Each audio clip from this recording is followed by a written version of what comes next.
in our meeting chat.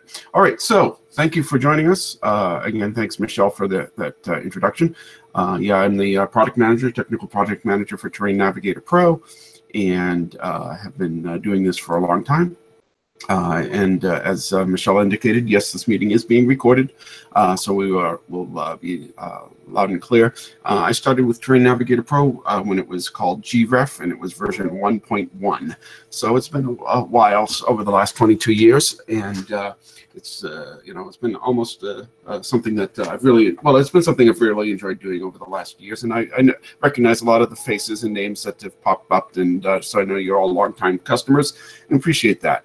So let's get started. What I wanted to do with this webinar is to mostly cover the things that I get a lot of questions on, either myself or Lisa or Michelle or any of the folks here. We get questions on Terrain Navigator Pro all the time, and there's some common themes. So I want to make sure that Terrain Navigator, that we cover those sorts of things. If you do have any questions, please type them into the chat window. I might not get to them right away, but I will get to them at the end. Okay, so as you see, we are looking at Terrain Navigator Pro. I have just chosen the state of Louisiana because that just happens to be where I was doing some testing earlier today.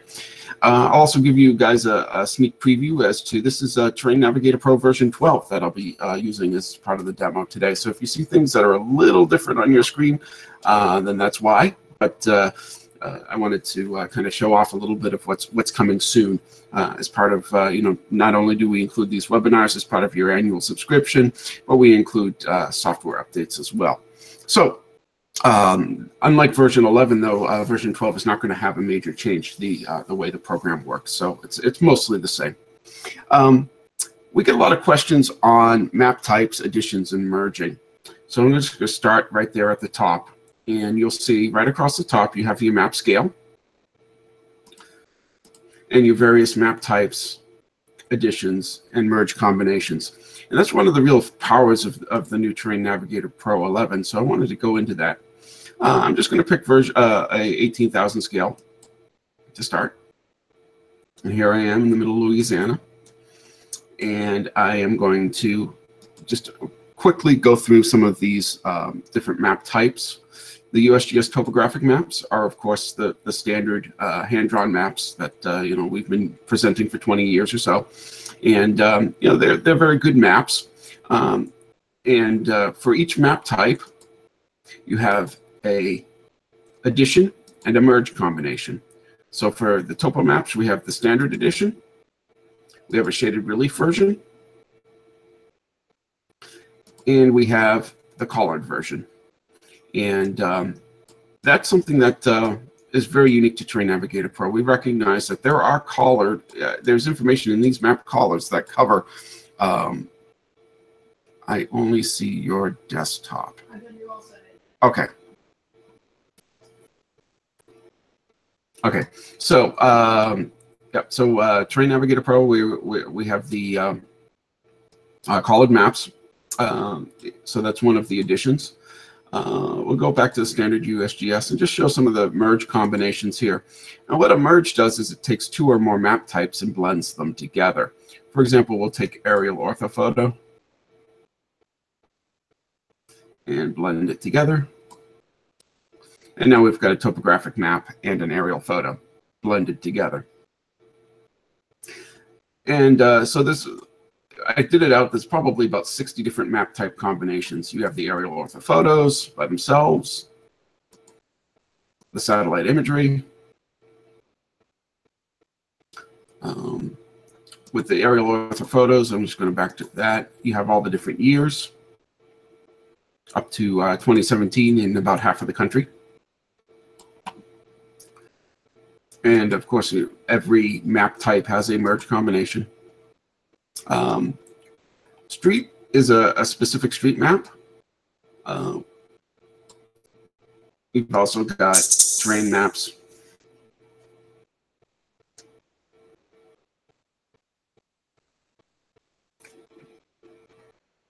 So there's quite a few different map types, additions, and merge combinations. Here's an interesting one, which is shading only. So you can get an idea of what the landscape might look like in a shaded pattern.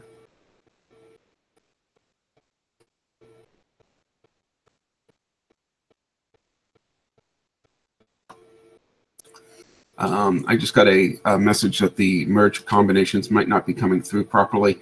I think it might be because I may be going a little quick. So let me just do a quick merge combination. Yeah, here's a nice one where we've got a topo and a satellite merged together, which gives a nice graining on the green.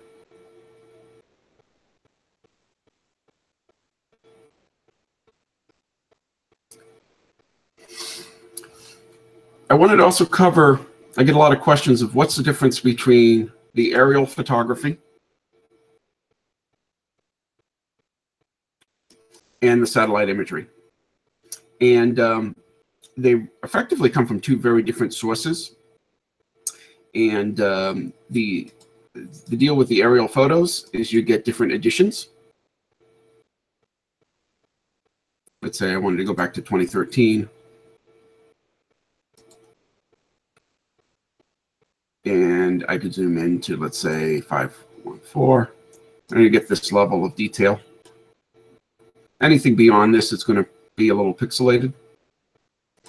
Satellite imagery is a much clearer photo, and that you can zoom very well in to 1 and 129 before things start to pixelate.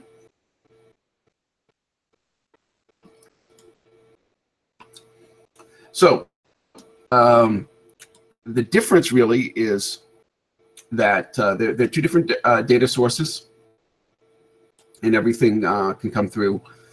You can combine them and so forth. I get a question often as to what is the date of a satellite image. Unfortunately, our data provider does not give us that information. So if you go and you right-click and choose information, it will not tell you the date of the map. We do know that we do have the dates, though, of the aerial ortho photos, but as you can see, it's not quite as detailed. So this one was from 2017. So those are some of the differences between the two. You know, pick what fits better for your application. And let's talk a little bit about the map scales up here. I get this question quite a bit and say, why is those map scales so weird? They don't look like what I'm used to. I want to put 24,000. I want 50,000. The reality is it is a real scale, but it is based on the fact that your monitor is assumed to be 96 dpi, and that's an industry standard. Because the reality is monitors are different sizes. You know, your monitor is different than my monitor. Heck, I've got 3 monitors on my desktop right now, and all 3 of them are different sizes and resolutions. So to put a ruler up to the monitor and say that it's a true scale isn't really practical. So these really refer to a display scale based on a 96 dpi monitor. You can, however, if you wanted to, type in any number you wanted up here. So I've just typed in 24,000. And now I've got a 24,000 scale map, assuming it's a perfectly calibrated 96 dpi monitor. However, if you pan around on the map, you'll find that its performance isn't as good as if I had picked 056. The performance is much smoother. It basically boils down to this: if there's a setting up here for the scale, that scale is a default scale that is going to give you either best performance or best view. If you put another scale in there, Terrain Navigator Pro has to do more math to make it fit right on the screen, so it's going to display at a it's going to display slower. And the easiest way to show this is actually if I showed a terrain map, and we'll see a nice looking terrain map. I'm just going to change that number to 18,000 even and hit OK. And now what you'll see is all the road names are now very difficult to read. And if I try to pan that map around, it doesn't pan as smoothly. But if I change it back to 1856, and there's a shortcut here, actual size, I'm going to press that. It goes back to 1856. The road names are nice and easy to read, and I can scroll it nice and easy. So that's what those map scales are for, and why ultimately it really doesn't matter. It just doesn't matter what the scale is up here, because your screen isn't going to match it anyways. Where it matters is when you go to print and publish your maps, and we'll cover that stuff later. Okay, David V asked that he didn't see the different dates under the standard dropdown. Okay, so that was under aerial orthophoto. So that for that map type, then if you drop down, the dates that are available is the standard, which is basically most current, but also most current plus best resolution. So if you zoom in to certain areas, especially rural areas, urban areas, you will find that at higher resolutions or lower map scales, the map will actually change and might not be the most current year. If you want to specify and be sure you pick the most current year, pick it from the list here. Okay.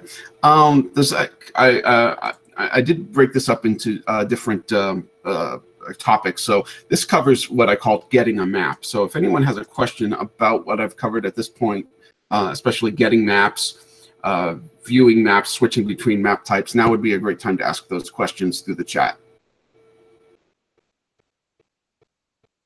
If you don't see the chat button, it's in the upper right-hand corner of your Google screen.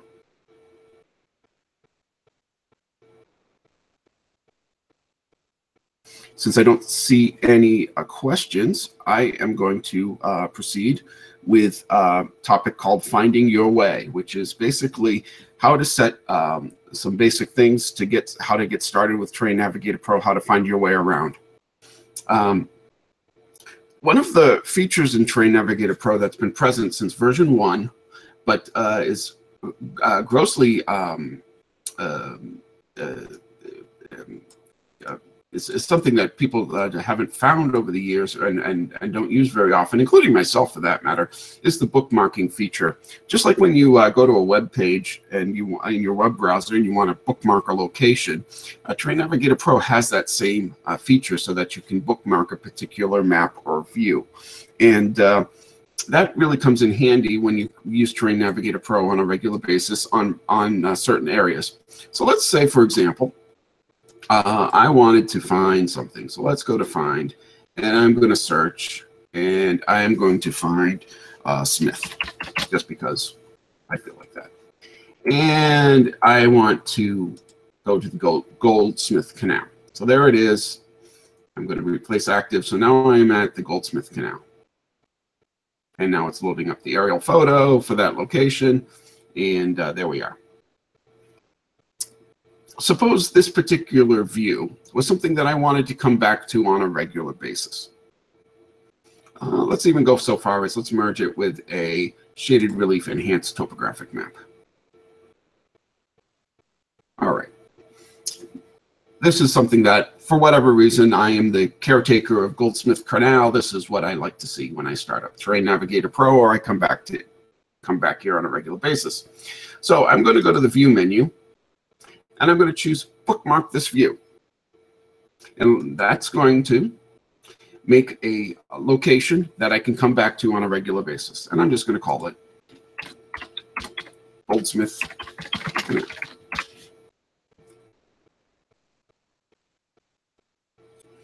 Now, I can go off and I can go and do whatever. I'll pan away.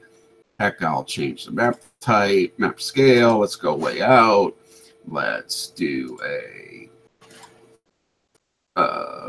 terrain map. All right, so I'm off in wherever. I want to go back to Goldsmith Canal. I can go to the Find menu, Bookmark. There it is, Goldsmith Canal, replace active. which means replace the active map that you're looking at with that location. And there we are, back to Goldsmith Canal. Here's our little red circle that shows us that's where we went. That's our find circle. And that can be just closed by clicking on it.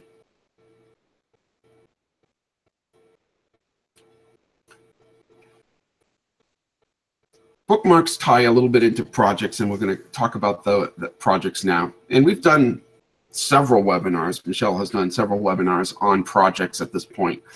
I just would really like to reiterate, Terrain Navigator Pro works best when you segregate your data into projects.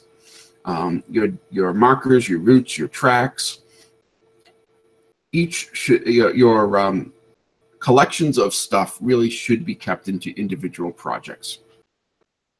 Okay, projects are accessed by going to the Layers menu and choosing Manage Projects. And you'll see that I've got a bunch of projects here. I can make a new project. I can activate an existing project.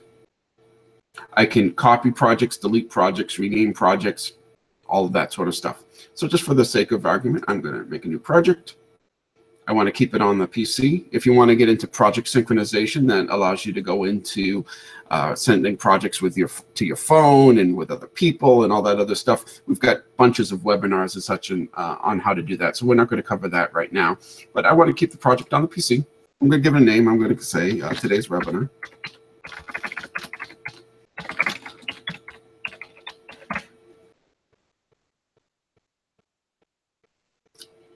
And I've made a project, and now I can make my routes. Let's make a route. Isn't that fun? And make a marker. Okay, and these are all stored in today's webinar. So see right at the top, and that project.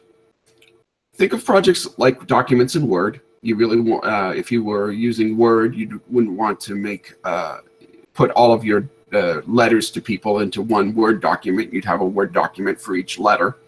Same thing with Terrain Navigator Pro. You want to have a project for each thing that you're working on, whether it be a site, whether it be a search, if you use search and rescue, whether it be a trip that you've taken, a geographic area, something like that. And then you switch between projects, again, going to the Layers menu, Manage Projects, and we've got it good to go. Again, there are lots of webinars and stuff on projects. At the end of this webinar, we'll go through where you can get that sort of information. So I'm just going to scroll away for a little bit and then say, that's all really well and good. When I start up Terrain Navigator Pro, I want to go to a particular location. I want it to start where I've been. And the trick to that is to use projects. If I go to the Layers menu now, and choose Manage Projects. I have today's webinar open. I can set a starting location. It defaulted to last location, which means where was I last? And that's sometimes good, but sometimes you want to set a specific starting location. I'm going to drop this down and say, oh, look, Goldsmith Canal. That's that bookmark I made earlier. So I'm going to set my starting location to Goldsmith Canal. Now when I activate the project, it brings me back to Goldsmith Canal. So that means if I were to start up Terrain Navigator Pro, no matter what I had done, okay, and I start up with the Goldsmith Canal project,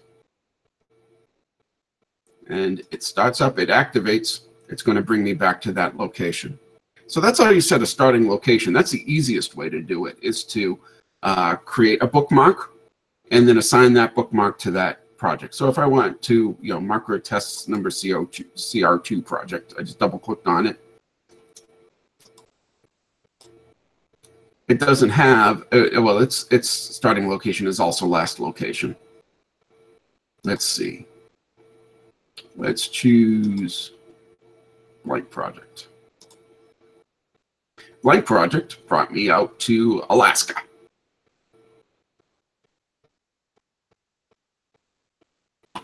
Isn't that nice? Now we can go to Layers, Manage Projects, and I want to go back to today's webinar, open that project. And it's going to bring me to the Goldsmith Canal as soon as it's done updating the parcel data. So that's how you set a starting location for Terrain Navigator Pro when you start the program or when you switch between projects. And again, we get this question quite frequently, and I wanted to make sure we covered that today. Question so far on finding your way around Terrain Navigator Pro, basics of projects, setting a starting location.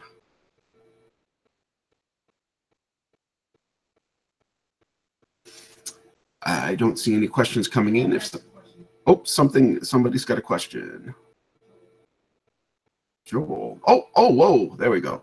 Be nice if a way to add a template to objects and changes set projects to multiply. I know you can do this for buffer squeeze, but it applies to new projects.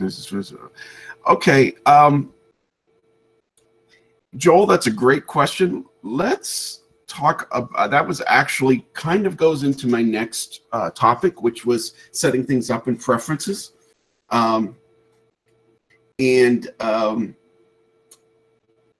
Let's talk about preferences first, and we'll kind of come back to your question.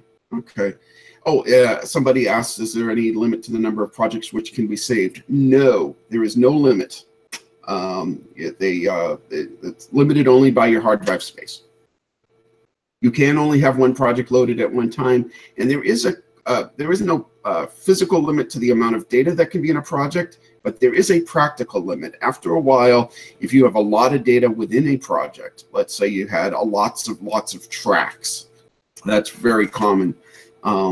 That can start bogging down Terrain Navigator Pro and eventually cause trouble. So there's no limit to the number of projects, but there is certainly a limit to a practical limit to the amount of data that can be in projects. We're talking tens and 20,000s of points. That's when you start running into trouble. Okay, so I was going to talk about preferences in Terrain Navigator Pro. You access preferences going to the file menu and choosing preferences, and here's a list of all your preferences. You could also access preferences by clicking the gear icon on the toolbar, which is a handy little shortcut. Just bring this front and center. Once you are in the preferences window, you can switch between all the various preferences. And that's the same as going out and going to File, Preferences, and then picking an item. Let's talk about coordinate preferences. Again, I get this question all the time, which is, how do I set my coordinates? Or if my coordinates don't match my GPS, or things of that nature. The coordinate display here, by default, and I just reset my defaults in Terrain Navigator Pro before this webinar, so this is how it would work out of the box. Degrees, minutes, seconds, NAD27 data. There are various coordinate formats here. Degrees, minutes, seconds certainly being one of the most common, but we get a lot of people who use it, Terrain Navigator Pro with state plane coordinates. UTM coordinates, and township section and range, also known as PLSS. So let's skip with degrees, minutes, seconds. Let's set the datum to WGS84 because that's a lot more common. You can also specify an alternate coordinate display. This is handy when you need to show two different coordinate formats at the same time. And let's just use UTM.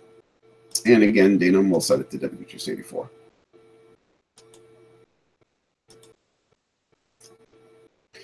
You'll see up at the top now, we have coordinates in two different formats, both lat long and UTM. And that's the coordinate of the coordinate of the cursor position. So there's how you want to set your coordinates. Let's try state plane. Excuse me, not state plane. Oh, you'll also notice, though, by the way, I've got the gridding turned on. That's these white lines through the aerial photo. Let's switch it to a topographic map. Now let's keep it on just a plain aerial ortho photo. There we go. So now you can see those white lines very clearly. Those are based on the major coordinate system, which in this case is lat long. If I go back to preferences, coordinates, let's set the primary coordinate display now to township range section lines.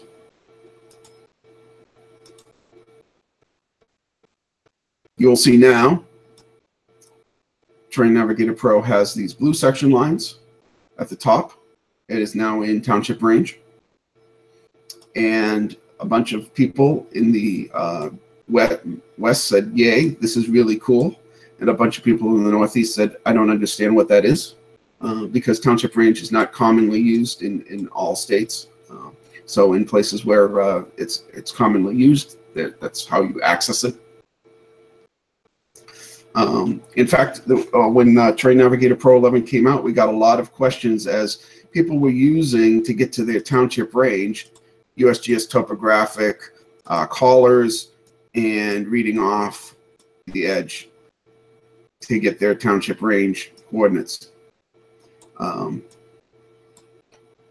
Let's see, here's a range 8, 7. So people weren't aware that you could do this, setting this as a coordinate system right within Terrain Navigator Pro. So that gives you a flexibility among very common coordinate systems and the three most common datums, NAD27, NAD83, and WGS84. Rob Clark asks, can you set a custom datum? The answer is no. You are limited to the three datums that we do provide, which are NAD83, WGS84, and NAD27. And of course, in NAD83, in North America, NAD83 and WGS84 are equivalent datums. For those who geek out about that stuff. So that's the coordinate displays. Another question that we get often are in regards to units. So we have a units preference. Here you can specify your units for length, that is distance, elevation, and area. Suppose you always wanted your distance to be in feet. You can always have that in feet, as opposed to automatic English units where it's going to pick, what makes sense, based on the distance. Does it make sense to display that in feet or in miles or yards or something like that? It's going to pick what makes sense, but sometimes that's not what you want. So you can specify exactly what you want. If you're not happy with feet, kilometers, meters, miles, yards, you can pick other. And now you have a whole variety of units. We were asked to put veras in, and chains and Indian yards. And if you need to measure a particular bridge that goes across the Charles River in Boston, you can even do your measurements in smuts. And some people got that joke, and some people are saying, Ed, that doesn't make any sense. Anyhow, so let's pick feet, and let's pick meters as our alternate distance. And feet and meters again for our alternate area. Again, we get this question often. I need my area always in acres. Or maybe we always want it in square kilometers. So when we go to create an area, let's hit the polygon tool, which I'm going to cover in some detail later. Finish and do my information on that. It's in acres and square kilometers, and the perimeter is in feet and meters, just like I had specified for those units. Other preferences that we get questions about often is layer size visibility. That can be accessed through preferences. It can also be accessed through the view menu, layer size visibility. It can also be accessed via this shortcut right here on the toolbar with the 3 layers with the arrow pointing to them. It's a shortcut to layer size visibility. This is where you turn on and off all your stuff. And the more stuff Terrain Navigator Pro is drawing on your screen, the slower it's going to perform. It's just got more math it's got to do. So let's go through some of these and turn some things off. The first thing I'm going to turn off are NGS benchmarks. Those are those red triangles. There's some right here on this road here. And those are used to display the NGS data sheets for the benchmarks. If you know what I said, then you find that feature useful. If you don't know what I said, you can probably turn them off because you won't need them. We also have custom grid. That's the grid system for the, in this case, it's the township range grid. Usually I have that turned off. Now, if I'm going to close this window, you'll see the NGS benchmarks disappeared and the custom grid disappeared. Again, I'm going to go to layer size visibility. Other things that I tend to like to turn off from time to time. Some people don't like the red circle that shows you where, what you found something. That can be turned off. Photo labels. Let me just switch to a photo for a minute. See how everything is labeled with Moss Buff Bay, Watermelon Bay, Alligator Bay, this Baptist church. All those labels, those are the photo labels. Again, if I go to layer size visibility, we can turn off photo labels.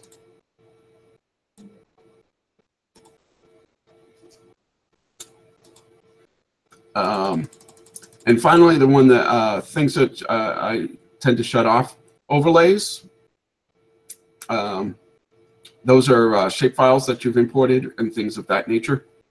Parcels, that's the parcel data, that's the separate subscription. That takes a lot of processing power, so sometimes I will shut that off. I will also often shut off the streets. Streets is the layer that's drawn right now. You can see it over the map that's providing a street layer on top of this aerial photo. If I turn that off, the streets are going to disappear. But I can always go back to a street map or turn it back on again. And that street layer is only available on maps that don't have an embedded street or a current street. The USGS topo maps, they're getting dated. So having a current street layer on those maps is a very helpful feature. So you can turn the streets on. I see that we have some questions. Could I demonstrate how to use the measurement of VERAs? Oh, also, Joel, what 3-2 words? I'm not sure what that is, so I will do some investigation on that offline and see what that is, and if that's something we can support, sure. And actually, we'll cover how to get. I got a great idea how to make Terrain Navigator Pro better. How do I tell you that idea? How do I vote for ideas I think you should do in the future? We'll cover that at the end of the webinar. And conform layer size. Let's cover measurement of VERAs, since that was something that we just similar to what we were just did. Let's say this polygon here, and I wanted to know its measurement in VERAs. We want to go to Preferences, Units, and we want the distance. We choose Other, and we choose VERAs for. Now it's different for these 3 states: California, Colorado, Florida, or Texas. Let's choose Texas because that's what Gary wants. I'm going to right-click, choose Information, and now the perimeter is in 5,040 for Veras. So in other words, the distance around this particular polygon I've drawn is in that measurement. And that would work for any measurement in Terrain Navigator Pro. If I grab the distance tool and I want to know the distance between this highway and this highway in Veras, I'm going to right click on that, choose information, and there it is, 821 Veras. Why, when using the distance tool, it only shows the primary? No, projected distance right here is 821 Veras and 695.2 meters. My meters is set to my alternate distance. So that's what is going to show both distance measurements there. Gary, does that answer your questions about Veras and units?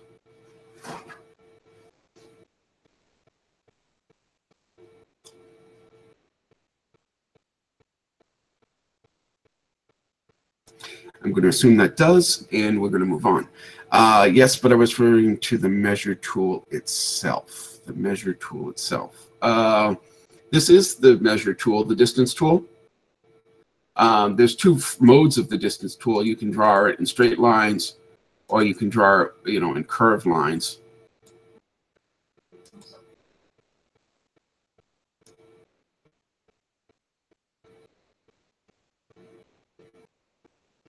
And then we can right-click information, and it's going to give you the combined distance of the two modes of the distance tool, again in Veras and meters, or whatever you've set the primary and alternate to.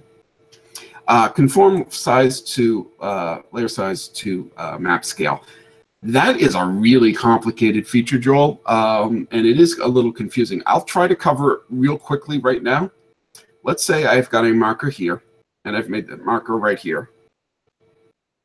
And I'm going to make that marker, let's say, this.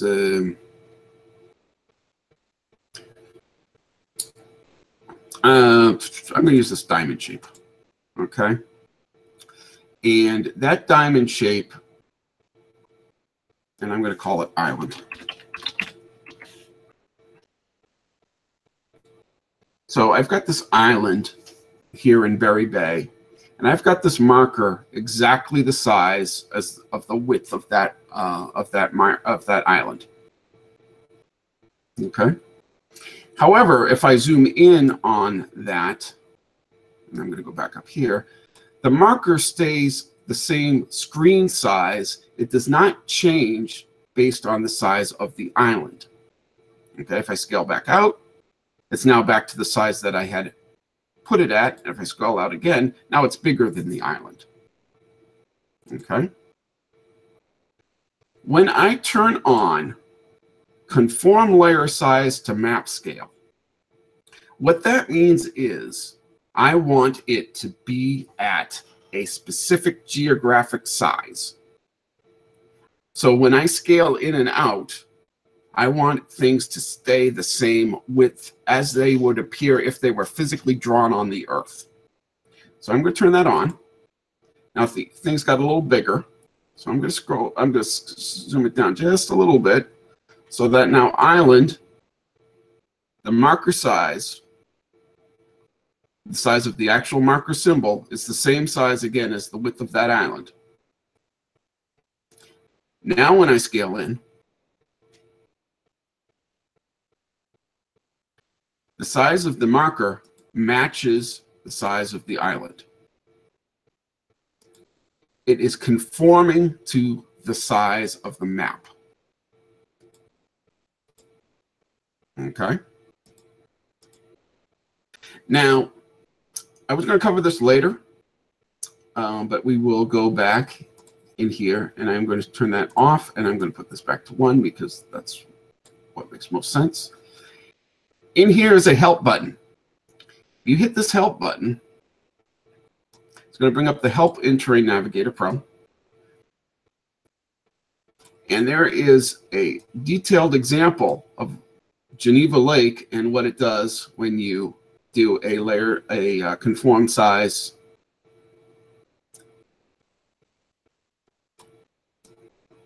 conform layer size to map scale.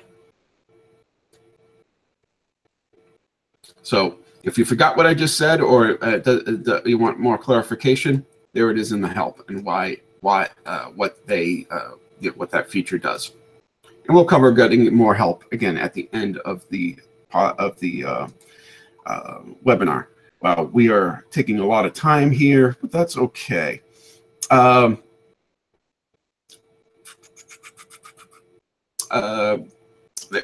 Preferences, just to quickly here, preferences are set and they apply to new things that you generate. So if, in other words, if I go to markers, my marker preferences, and I change the symbol to the camera and make it red and hit close, it's not going to change this island marker that I've already created. It's only going to apply to new markers that I create. And that applies across the board to any preference that's there. We get a lot of questions about printing and print templates and that sort of thing, and setting defaults and that sort of thing. So we're going to cover that real quick. There's a print window here, print button. You could also go to the file menu and choose print and publish map.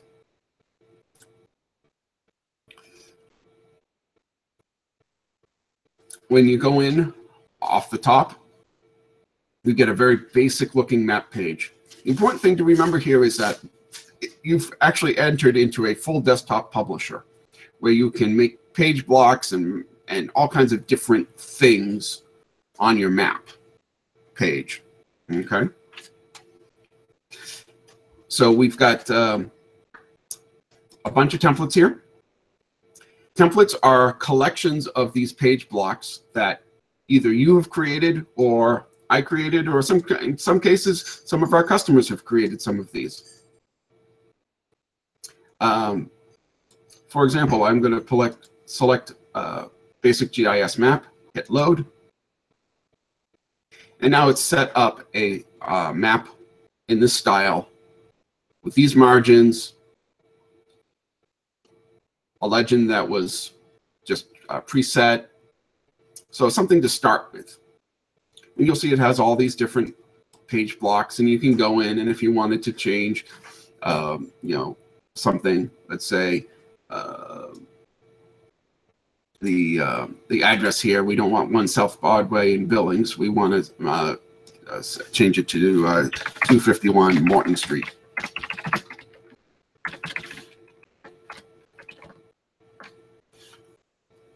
And you'll see now where down here at the bottom where the it's selected where the address is being shown, it's now updated accordingly. And I can zoom in. There's a zoom button right here. We'll zoom in even further. And there it is now. It's 251 Morton Street. So you've got a bunch of templates here. You can create your own template. I usually start with a map-only template. I'm just going to pick that and double-click on it. Let's go back to one-to-one. Show me the map. So now we've got the whole map here. Let's go ahead and make a template. So we're going to add a page block, text, and say, you know, my business. Fine. We're going to put that up in the corner. And let's say we always want to have map scale. And we always want the map scale in Ferris, Texas. And we don't need any other.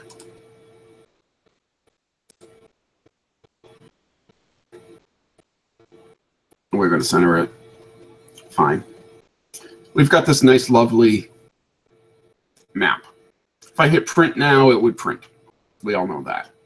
But suppose this is something I wanted to come back to regularly. We're going to go back to templates. I'm going to call it, you know, my map. Hit save. Now I've got a template called my map. If I close, go back into print, and I want that again, I can go to templates, my map, double click on it, and now it's back to the way I want it. If you wanted to make a template always come up, go to the templates menu, and you can choose a default template. So suppose I always want my map. I just set my default template to my map. So now when I enter the print window, it's the way that I want it to be. There are some things that are not stored in templates. The map type and scale are not set in the template because Terrain Navigator Pro assumes that you're looking at the type of map you want to do. If you have a particular printer, that's not stored in the template, nor is the paper size.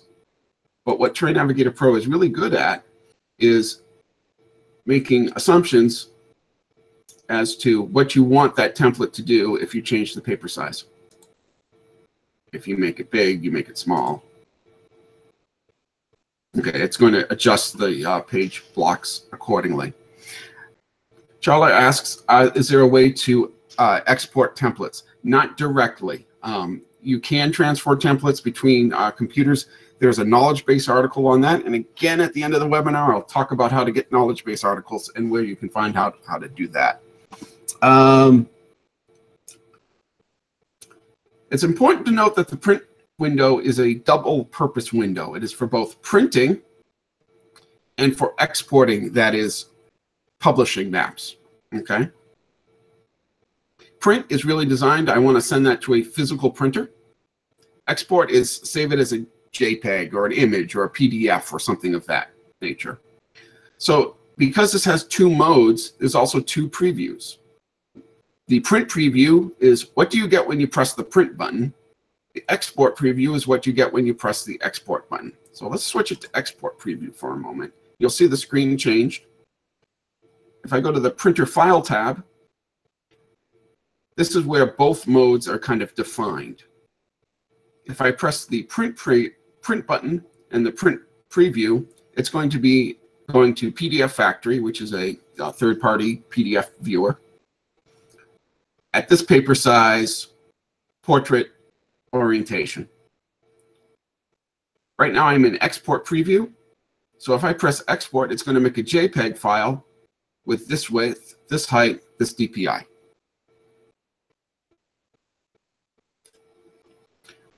So right now I'm in export preview. Let's say I wanted to make a JPEG. And let's say I wanted to make it landscape. I get this question all the time. You have to set the width to 11.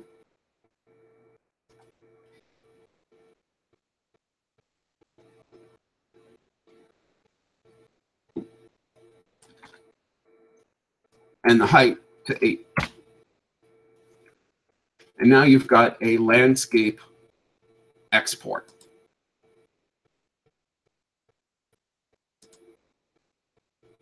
So if I press the export button now, it's going to make a JPEG at this orientation. An image really doesn't have landscape or portrait. It's got a hit width and a height, as opposed to a printed page, which does have an orientation specified. So if I go back to print preview, it's going to switch it back to this because that's what is defined here as portrait. But I could switch it to landscape. Okay. So that is a very common question that we get. And Rob asked, what's the best way to export for use in a Word document? JPEG? You know, I would recommend JPEG. JPEG is a good format. PNG is also a good format to use with Word. What you want to do when you're creating a JPEG or any raster format is make sure your DPI is reasonable. And let me define reasonable. DPI under 96 is going to look like crud. DPIs over 300 is probably going to give you more data than you need. Okay. The bigger the DPI, the more number of pixels that it has to process. So if I change this down to 150, it's going to half the number of pixels. So instead of 3300, it goes to 1650. So it's half the resolution. occupying the same physical dimensions.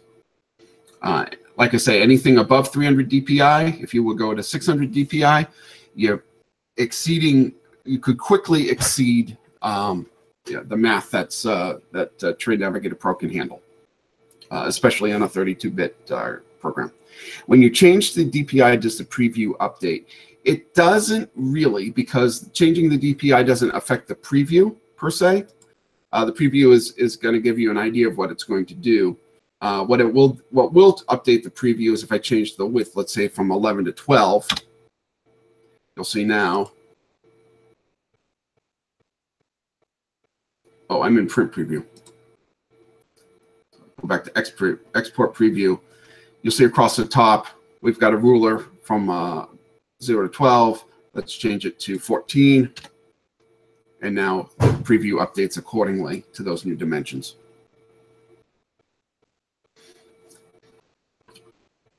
I do want to be conscious of the time. We budgeted an hour for this webinar, and I'm not even a third of the way through, about halfway through my stuff. Can you save the scale to only show miles each time? David V asks. So that comes back to page blocks and the scale. And so, yeah, right now it's set to varas. We could set it to be miles. And now when we go to templates, we save this template. This was the My Map template. Let's save overwrite it. Yep. So now whenever I use the My Map template, it's going to be in miles.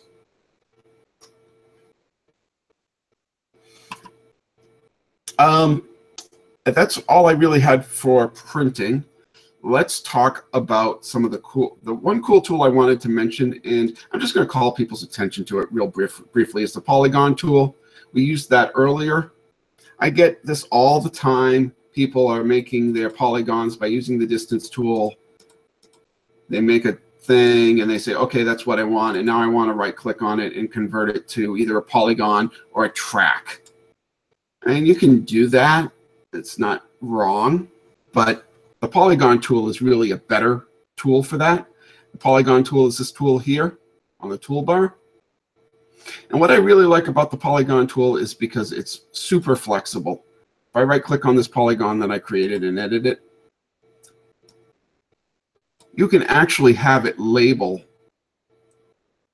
automatically label the total area and the range and bearing around each of those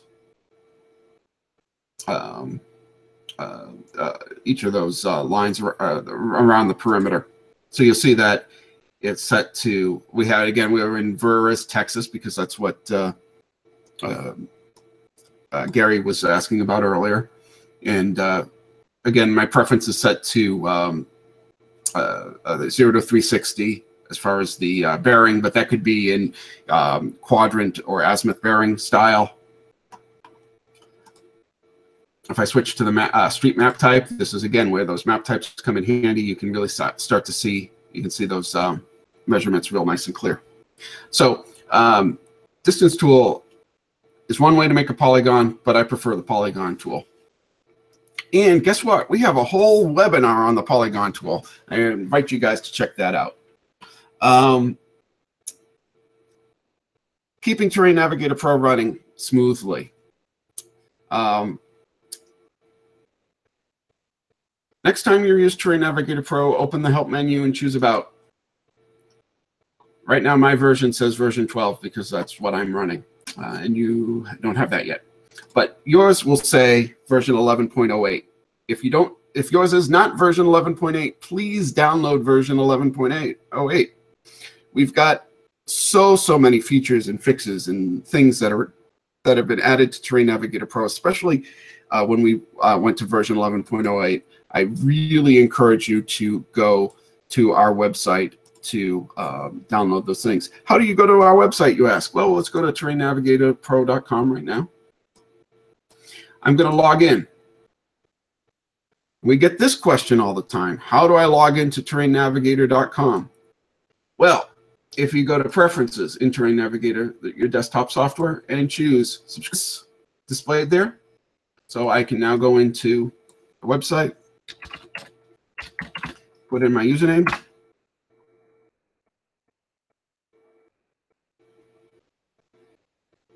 and now I'm logged in. I can go to downloads, and it's going to determine what downloads I have available to me.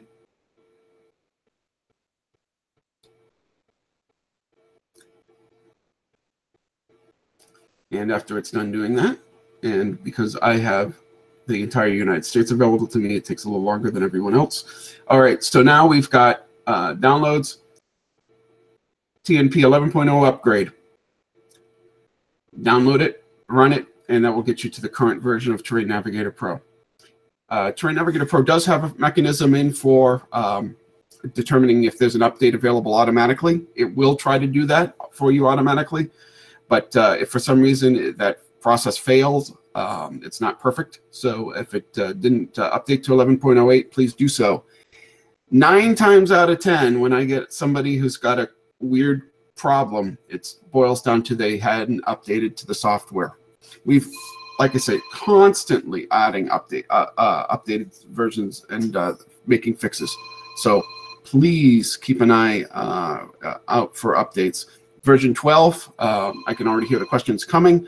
Version 12 is due out within the next couple months. So keep an eye out for that. And again, that's going to be included as part of your annual subscription. There's some cool new features in there, but mostly a ton of fixes to make the software better. We get questions all the time on how to install a new state. If you've purchased a state on our website, again, you would go to our website and purchase. You can buy a new states there. If you buy a state, and then once you've downloaded it, well, to download it and install it, you go to File, and you choose Set up States and Regions right here, and then it's going to prompt you through the process of installing a state. Oftentimes, we'll get questions of saying that Set up States and Regions is disabled. It's actually Select State Region, which is very similarly named, and I apologize for that. That's for switching between states, which is not the same as setting up a new state. If you get a new computer and you want to install Terrain Navigator Pro on that computer, again, you'll need your username and password. You'll get that from Preferences, Subscription, and User Account. You can get your username and password there. Then you can go ahead and install the software by downloading it, log in, download the software. If you want to move your projects, markers, routes, tracks, all that stuff to your new project, then you can do that by following the instructions in the knowledge base. And I will, again, tell you about the knowledge base in about 30 seconds. I am aware that we are running a little over schedule. I've got about 5 minutes worth more stuff to cover, and then we'll cover questions. As long as everyone's cool with that, I'm just going to keep going. Subscription and user account is where you also can resolve or log in with your with a username and password. If you go to our website and you change your password, okay, right now let's log out. And you go to log into our website and you don't know your password, you press forget your password, okay, and you reset it. That resets it on our servers, just like if you reset it on the server of, for Google, and then you go to your other phone, it's going to ask you for your password again. You're going to do that in Terrain Navigator Pro, again under File, Preferences, Subscription, and User Account. If you get lost with your password reset, and things aren't right, drop us an email, give us a call, and we'll straighten it out for you. We'll be happy to do that for you. Which brings us to the last topic, something's gone wrong. Terrain Navigator Pro doesn't start. There's something bad with it. There are two things that I get very often with that. One is when you shut down Terrain Navigator Pro, and I'm just going to illustrate this real quickly. I shut it down, and then if I start it right back up again, it's going to put a message up that says, warning, it's currently shutting down. Terrain Navigator Pro, when you shut it off, it basically has a bunch of stuff it has to save. And it could be doing it in the background while Terrain Navigator Pro is running, but that would slow it down. So rather than do that, it does it at the end when it assumes you're done. However, if you start Terrain Navigator Pro too quickly, it's going to say, hey, I can't run right now because I'm still running. You give it a second or two, you start it up with Terrain Navigator Pro again, and it's going to start right up. That said, there are conditions that can occur where it never fully shuts down. You'll go wait an hour, wait a day, and it didn't shut down completely, and that message will appear. If that message appears erroneously, the easiest way to solve it is to reboot the computer. If you're really computer savvy, you can shut it off in Task Manager. Just kill the process there. It will be listed as a process. But if you're not familiar with how to do that, then just reboot your computer. It will work a lot smoother. Oh, look at that. It remembered that when I go to today's webinar, to start at Goldsmith Canal. Another thing that happens at startup is sometimes Terrain Navigator Pro, something went wrong and it has to rebuild the map engine. It will usually tell you it's doing that. Sometimes it won't. And if that occurs or something occurs during the startup process, it will often say at the top, not responding. Not responding does not mean the program has crashed. What it means is that it is not responding to Windows messages. Windows has decided that Terrain Navigator Pro is in a state where it might be busy doing something, but it might be locked up. And that's a determination that Windows makes. Now, we do our best to tell Windows, no, wait a minute, we are busy actually doing work. That's when you get the wait cursor or the circle, or you might see a thermometer go by. But sometimes there are processes that are going on that we don't have full control over. And when that happens, Windows will say, hey, it's not responding. Don't be so quick to close Terrain Navigator Pro when that happens. Give it a minute. Give it 2 minutes, maybe even 5 minutes if it's during a startup process. Let it do its work. And most times it's going to recover and it's going to operate properly. So not responding is not a bad thing. It means I'm busy. And in fact, if you close Terrain Navigator Pro when it's not responding, sometimes bad things will continue to happen. Suppose you had a bad map. Something bad has happened and your map display doesn't look right. Now, this looks pretty good to me, but suppose it didn't look right. We can go to Preferences, Internet Access and Map Cache. And there's a button here to clear the temporary cache. What that basically does is it cleans out all of the maps that Terrain Navigator Pro has been downloading from the internet and then allows them to rebuild. Terrain Navigator Pro also has the map engine or the map catalog that allows you to rebuild that by hand. If something goes really wrong, you may have to do a full catalog rebuild. There's a knowledge base article on how to do that. And also sometimes I get this all the time where Terrain Navigator Pro is just doing weird things. It's operating slow. I move a marker and it draws it somewhere else. Things like that. Those are caused most often by outdated or corrupted video display drivers. And we have a knowledge base article on how to deal with that. So if Terrain Navigator Pro looks like it's not behaving, if it's behaving badly, want to look at things like your video display drivers. You say, Ed, well, how do I find out about all this stuff? Well, first of all, Terrain Navigator Pro has the help built into it. We have contents. You can pick a particular topic. There's all kinds of stuff in here.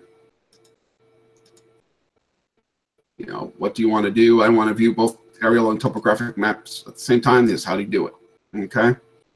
There's indexing and searching and all kinds of stuff in here on how to use Terrain Navigator Pro. You like to read. There's a printable PDF manual. That's the same as the help, It's a little condensed, but you can print it out. There's a couple other shortcuts here, but let's suppose I made a marker and I'm going to edit that marker. And now I don't know what the heck I'm doing with markers. I'm going to hit the help button right here. Every window has a help button, and it's going to bring me right to edit markers and tell me about everything that's in that dialog. And then related topics. Well, I wanted to know how to set their preferences. Oh, look, marker preferences. And there it is. Okay. Now, some other things that you can do. So there's help buttons. If you go right from help, you can go to web support. And that's going to bring you to the Terrain Navigator Pro knowledge base. And here is all of the stuff that's not in the help. General questions. You wanted to know about projects? Here's all the stuff about projects. How to make area measurements. And what's it going to talk about too? Use the distance tool, use the polygon tool, and then the other ways to do it. There's, you do a search and you wanted to know about polygons. Search on polygon, error loading polygon. Suppose you were getting that particular error message. There it is, and there's how to fix it.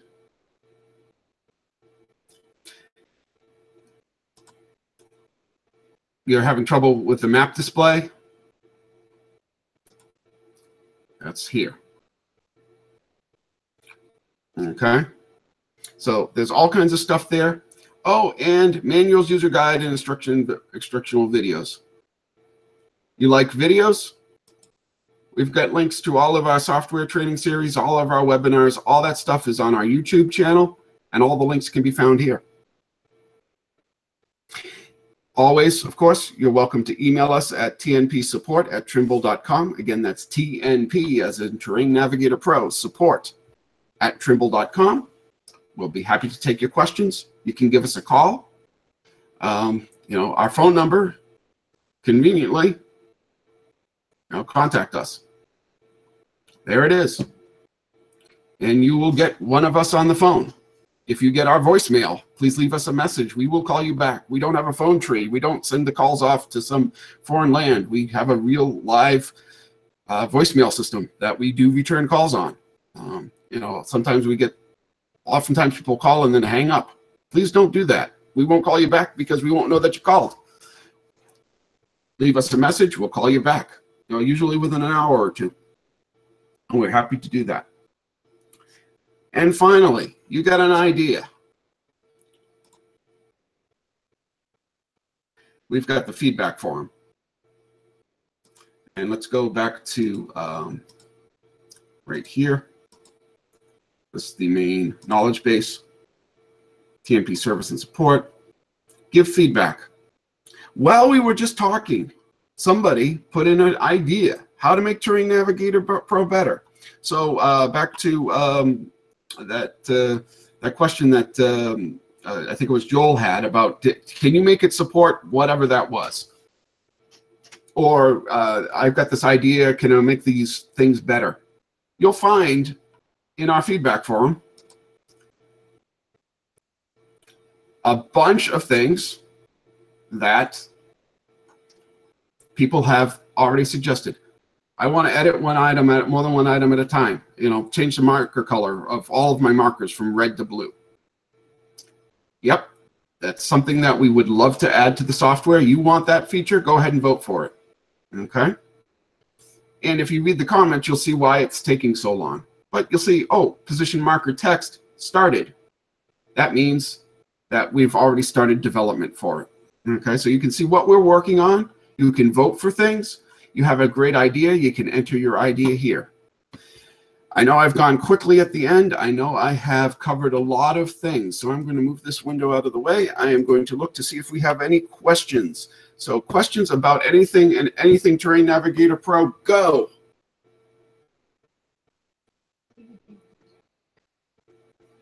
Oh, wait, I see that there are. Boom, boom, boom. questions that this didn't that didn't go. Yeah. Okay. So preview what. Can you save the scale? Going back to my very first question, David V asks, was never able to select different years under standard dropdown to. Okay, so David, if you go to Arial and you're not seeing years here, something's wrong. That's one of those. Give us a call or drop me an email. But there's something that should be working. If that's not working, something's not right. Probably my gut would be rebuild the map engine, or it's possible maybe you don't have the right state selected. I'd have to look at your account if you've got more than one state. Here's a quick way you could check it. Go to Preferences, and then Internet Access and Map Cache. Do a full rebuild of the map list, this button right here. And if that doesn't fix it, give me a call or drop me a line. Or Olin asks, how do I transfer a printer template to my partner's PC? Good question. So again, back to the knowledge base. That's in the knowledge base. I'm going to drag this window over here. Let's search on templates. And transferring print templates between two computers. And this tells you how to do it. There's a folder where you can open it, and you can bring the files that way. If you have a question about how to do that, you can't find this particular folder, then drop us a line. But this is the folder where the templates are kept, and you can just bring the files from one computer to another. Let's see. David says he's going to give that a shot. All right. Joel is the one who got ahead of me and submitting features. That's excellent. We've still got, you know, if there's any other questions, I don't see any more new ones. I know this took a little longer than we had anticipated, but I'm hoping this was helpful. Unless there were any more questions, I'm going to shoot it back to Michelle for some final notes.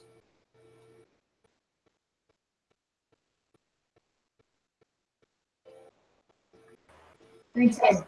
We appreciate your helping us with understanding some of the features in Terrain Navigator Pro. So thank you for that. Once again, look for our next training to be next month in March. Oddly enough, it's 27th. So we will see you then. In the meantime, contact us at tnpsupport@trimble.com, or you can contact me directly. I invited you to this training for any suggestions or concerns that we can help you with. So have a great rest of your day. And again, continue please letting us know if these trainings are helpful for you. We appreciate your business. Have a great day. And thank you for that.